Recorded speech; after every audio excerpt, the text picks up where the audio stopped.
Angélique Kidjo, icône de la musique mondiale à la représentation de l'Union africaine à New York. Tout un symbole non seulement pour l'organisation régionale, mais aussi pour ses membres de la diaspora du continent. Ça exprime l'engagement d'Angélique Kidjo pour l'Afrique. C'est une panafricaniste qui continue l'œuvre de grands panafricanistes que nous avons connus. Et le symbole se continue. Pas seulement on est dans la maison de l'Afrique, mais en plus, on est dans la salle dénommée Nelson Mandela. Waouh! C'est tout un symbole aussi. J'adore ça. C'est en reconnaissance de tous ces mérites de l'artiste que le groupe Empire Media a décerné à Angélique Kidjo à cette occasion un trophée dénommé Africa Culture Award.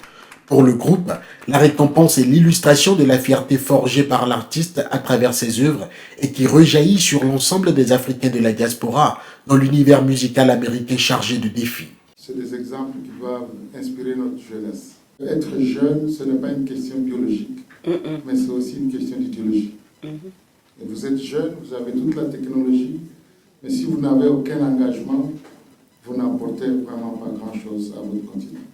Et je crois que tout ça, ça se résume en Angélique Kidjo. Et à toutes mes sœurs, à tous mes frères qui sont présents, joignons-nous pour honorer Angélique Kidjo, mais surtout joignons-nous dans l'exemple. Le trophée, la reconnaissance que vous faites aujourd'hui à notre sœur nous va droit au cœur. Et quand quelque chose vous touche et vous va droit au cœur, on a l'habitude de le dire dans notre langue nationale. Donc je voudrais vous dire merci.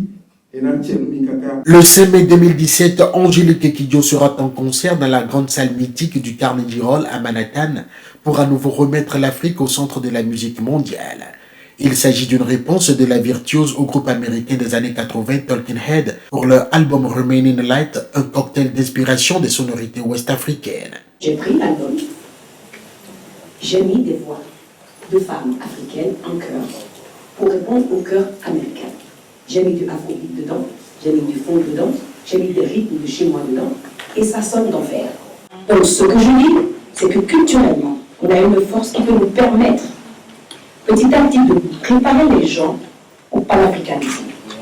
Montrons l'exemple aux politiciens en Afrique que le panafricanisme est possible.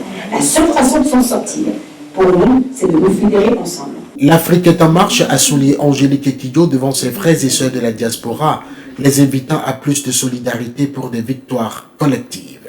Je me le vis